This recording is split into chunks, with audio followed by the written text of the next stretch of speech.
10번째 논문 작성법 시간입니다. 이 10번째 논문 작성법 시간에서 우리가 다루고자 하는 것은 4장과 5장이 되겠습니다. 4장은 특별히 학위 논문 주요 형식과 컴퓨터 사용 방법에 관해서 이야기를 하고 있고요. 오늘 이 문제를 다루는 데 있어서 특별히 이제 컴퓨터 활용 또 사용 지침 여기에 대해서는 교과서를 보시면 충분하게 이해가 될 수 있을 거라고 생각을 합니다. 이것은 기술적인 문제이기 때문에 PC 컴퓨터를 가지고 여러분이 설정을 해 두시면 충분하게 되는 그런 문제이기 때문에 이 문제는 여기서 다루지 않겠습니다. 대신에 우리가 다루고자 하는 것은 이제 학위 논문에 있어서 주요 형식이 있습니다. 이 논문이라고 하는 것은 그냥 단순하게 글을 쓰는 것뿐만이 아니고 거기에 대한 형식에 맞추어서 글을 써야 되기 때문에 그 내용에 대해서 간단하게 살펴보도록 하겠습니다.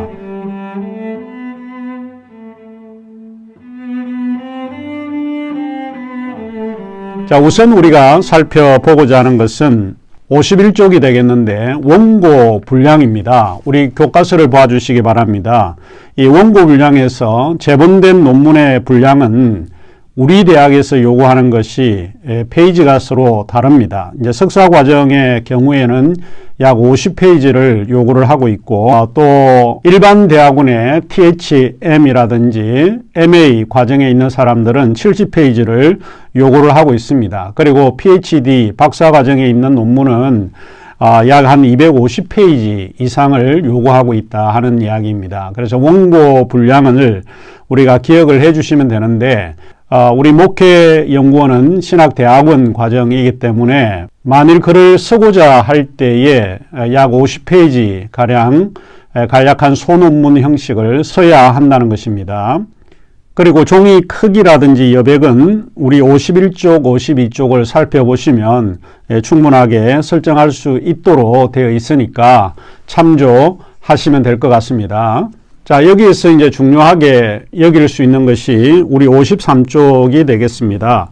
학위 논문의 이제 구성 요소가 이제 상당히 중요한데 이것이 일종의 논문의 형식이라고 볼 수 있는데 저희 학교에서 학위 논문을 취득하기 위해서 쓰는 논문들은 이제 다음과 같은 요소를 기억하시고 작성하셔야 됩니다. 그리고 모든 구성 요소는 다음과 같은 순서대로 작성이 되어야 논문이 통과될 수 있습니다.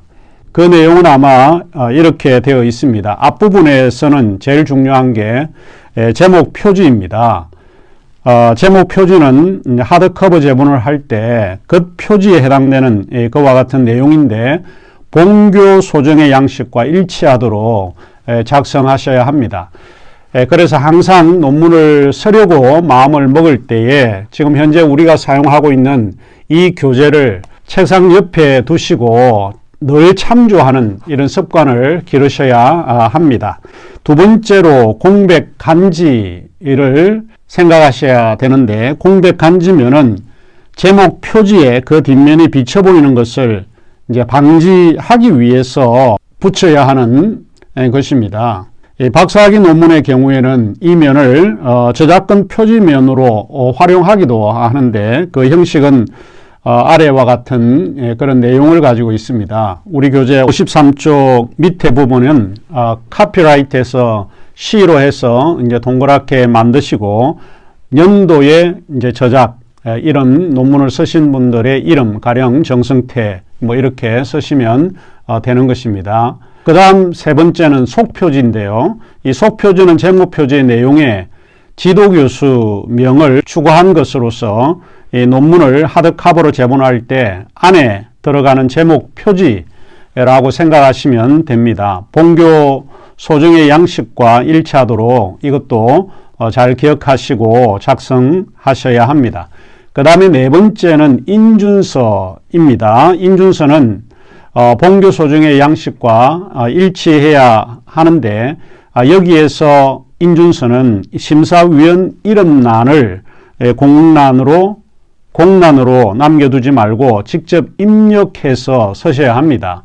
3명의 지도 교수가 필요하면 3명의 인준 교수들이 필요하면 3명의 이름들을 다 쓰셔야 하고 그 옆에다가 in이라고 여러분이 입력해 넣으셔야 하는 것입니다. 그 다음에 이제 다섯 번째로 감사의 글이 있습니다. 이 감사의 글은 본문 부분에 각 장이 시작되는 경우에 동일한 형식으로 작성을 해야 됩니다. 내가 논문을 쓸 때 내가 스스로 논문을 쓰기도 하지만 지도 교수의 도움을 많이 받기도 하고 여러 교수님들의 도움도 받고 있기 때문에 그분들에 대한 감사의 인사를 드리는 것이 일종의 논문 형식에서 예의로 알려져 있습니다. 그 다음에 이제 여섯 번째가 목차입니다. 이 목차라는 제목은 상단 중앙 첫 줄에 반드시 오게 해야 하고 목차 내용의 처음 소제목은 삼행의 간격을 띄우고 시작을 해야 합니다. 그 이하 각 소제목 사이는 모두 이행 간격으로 해야만 합니다. 그래서 이것도 여러분이 좀 기억을 하시면 될 것 같습니다.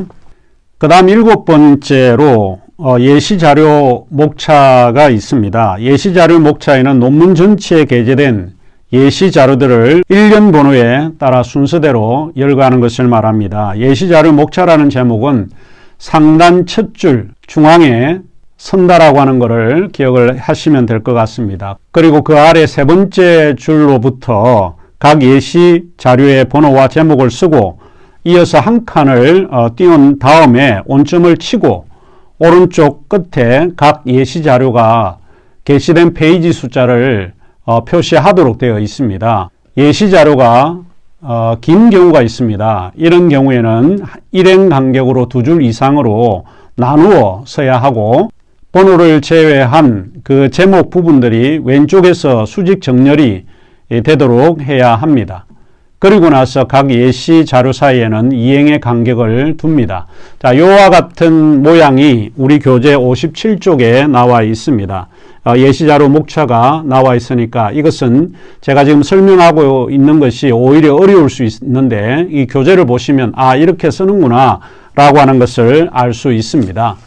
자, 그 다음에 이제 우리가 생각해 볼 수 있는 것은 본문 부분인데 형식에 있어서 이 본문 부분이 상당히 중요합니다. 첫 번째가 서론입니다. 이거는 누구든지 다 잘 알고 있는데 서론이라고 하는 것은 문제를 제기하는 것입니다. 서론은 논문 전체의 취지와 방향에 대해서 서술하는 것인데 연구계획서에 대한 대부분의 내용들이 이 논문의 서론에 해당될 수 있다라고 볼 수 있습니다. 그래서 논문계획서에 대해서 논문 심사를 받을 때에 그 논문 계획서를 이 서론 부분에다가 입력을 하시면 될 것 같습니다. 이제 첨부하시면 되니까 이 서론 부분은 한결 쉬운 부분이라고 생각이 되어집니다. 이 서론 부분에 포함이 되어야 될 것은 우리 연구 계획서를 이야기할 때 이미 말씀을 드렸는데 연구 목적, 이론적 배경, 연구 방법 이 세 가지를 반드시 기록을 하셔야 됩니다.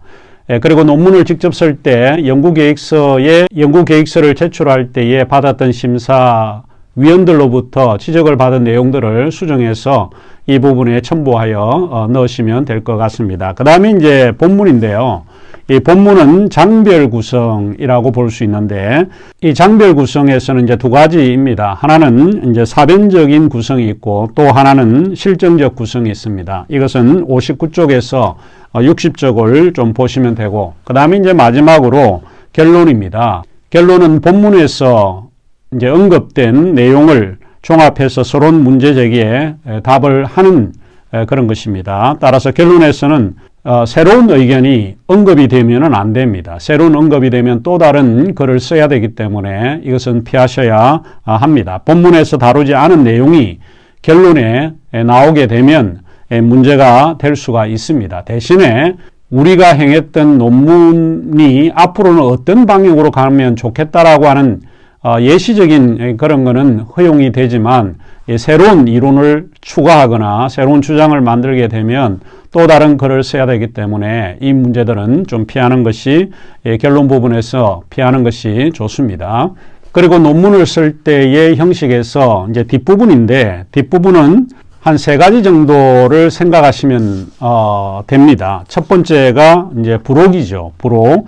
논문의 내용과 관련이 있지만 본문 중에 논문의 내용과 관련이 깊게 있지만은 그러나 본문 중에 삽입 할 수가 없는 경우들이 있습니다. 이런 경우는 부록이라고 하는 것을 만들어서 거기에 첨부하여 포함시키면 될 것 같습니다. 그 다음에 이제 참고 자료 있습니다. 참고 자료. 참고 자료를 연락하는 방식에는 뭐 여러 가지가 있지만 그 수가 많지 않을 경우에는 모든 자료들을 저자 이름의 자모순이나 알파벳 순서로 열거하는 것이 가장 보편적이고 일반적이다라고 하는 이야기입니다. 이것을 이제 기억을 하시면 될 것 같습니다. 그리고 이제 논문의 형식에서 마지막 단계가 초록이죠. 마지막 부분에 붙이는 초록은 논문 전체의 주요 사항을 쉽게 파악할 수 있도록 연구 주제가 무엇이고 연구 방법이 무엇이고 또 연구 결과가 무엇이었다라고 하는 것을 제시하는 것이라고 볼 수 있습니다. 이 초록은 길게 쓰는 것이 아니고 아주 간명하게 지금 이 전체 내용이 무엇이다라고 하는 것을 알리는 그런 것입니다. 저희 학교에서 초록을 쓸 때에 영문 초록을 포함시키고 있습니다. 그래서 내가 썼던 한국 초록에 영어로 번역을 해서 첨부하는 거, 이것이 저희 학교에서 요구하는 논문의 형식이다라고 하는 것을 기억하시면 될 것 같습니다. 그 다음 우리가 교재 5장을 살펴보려고 하는데 5장의 내용은 인정입니다. 연구자가 다른 사람들의 글이나 주장을 빌려서 자신의 주장을 뒷받침하기 위해서 혹은 입증하기 위해서 사용하고 있는 것이 보통 우리가 이야기할 때 인정이라고 이야기를 합니다. 그래서 이 5장 논문에서 인정할 때에 인용한 근거를 우리가 반드시 밝혀야 합니다. 인정한 내용을 밝히지 않을 때에 표절 문제로 어려움을 당할 수 있습니다. 다른 사람이 했던 그 지적 노력들을 우리가 인정을 해주는 것이 인정입니다. 그들의 노력을 내가 쓸 때에 바로 이런 분들에 의해서 내가 빌려 왔다라고 하는 것을 밝히는 것은 상당히 중요한 예의에 속하게 되는 것입니다. 그래서 표절을 피하기 위해서 이 인정을 굉장히 중요하게 생각하셔야 됩니다. 자, 5장의 인정 부분은 우리가 다음 시간에 조금 더 구체적인 내용을 가지고 설명을 하도록 하겠습니다. 물론 여기에는 직접 인용과 간접 인용 뭐 이런 다양한 부분들이 있기 때문에 시간을 들여서 설명을 요하는 부분이기 때문에 이번 강의에서는 인용 부분을 다루지는 않고 우리가 11번째 강의 시간에서 인용 부분을 다루도록 하겠습니다. 그러면 11번째 강의에서 다시 뵙도록 하겠습니다.